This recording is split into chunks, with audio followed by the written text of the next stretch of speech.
My name is Kavanaugh Nweze, and this is my home, and this is where I grew up as a child. The Kuhlman Gully gave us many opportunities to play, to just get away from big city life, to skip rocks, and even sometimes just to get in trouble. But the Kuhlman Gully it played a quiet but important part in our lives. As a child, it didn't seem like much, but now as an adult, I realize how important the Kuhlman Gully is as a natural space and resource to our neighborhood.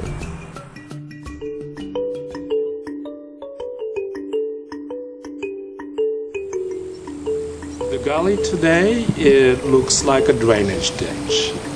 Well, that gully has clear water, somewhat clear water running through it. It's not really that dirty or anything, it's just the trash is there.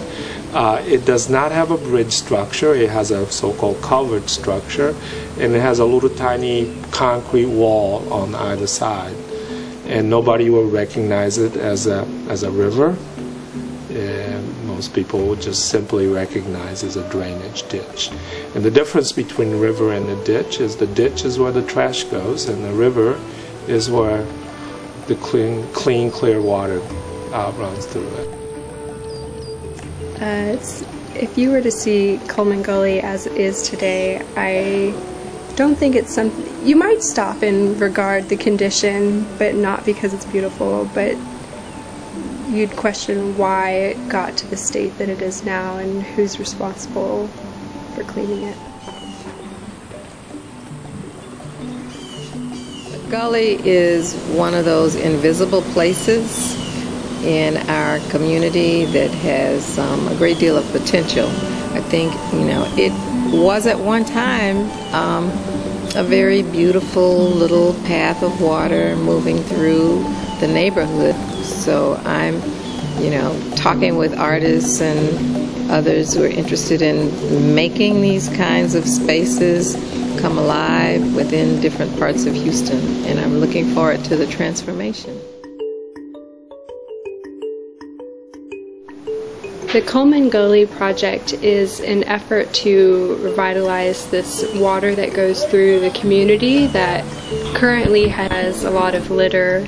It's not receiving the attention that it should, and there are a lot of community members who want to improve the area to make it an asset, and so this is an area that would reflect their community as a beautiful place.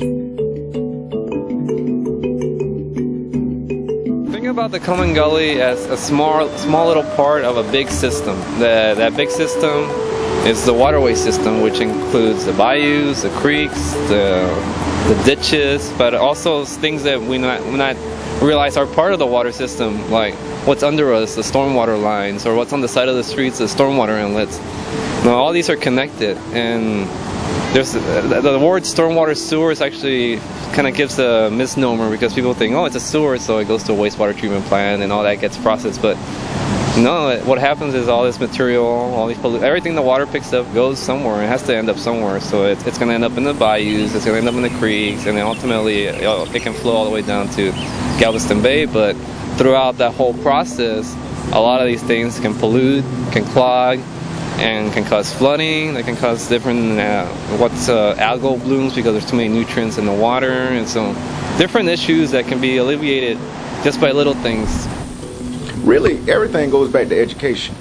Unless we educate citizens in terms of what the damage, long-term, short-term damages are of, clogging up ditches, compromising stormwater quality, then what we do is pretty much arbitrary, because we have to begin to break the cycle, the generational cycle. I think we often associate these nature as a bad places. We were told so. Bad people come out. You get bit by a snake. It's hot. You fall in the water and then you drown, and there's a bacteria infested water, and so on and so forth. Do you accept that, or do you want to change that so that the nature is part of our communities? Well, we find that there's a very close relationship to how clean a city is and how safe a community is, and also how residents feel about the city that they live in. Why is it important? Because we can begin to link these different natural and man-made water systems together into hike and bike trails. And then these spaces become green waterways and pathways within our system that people can walk along, children can play along. They become recreational areas that we can all enjoy. And, it's a very joyful process because people like to see the end results. That's always at the top of their mind, is what's going to happen at the end and how people are going to be able to use the space and enjoy the space. In 5 years, I would hope that the area around it could be an extension of the public space where you can stop and sit and reflect and maybe have a point for gathering. I think it could be a peaceful area within Southeast Houston.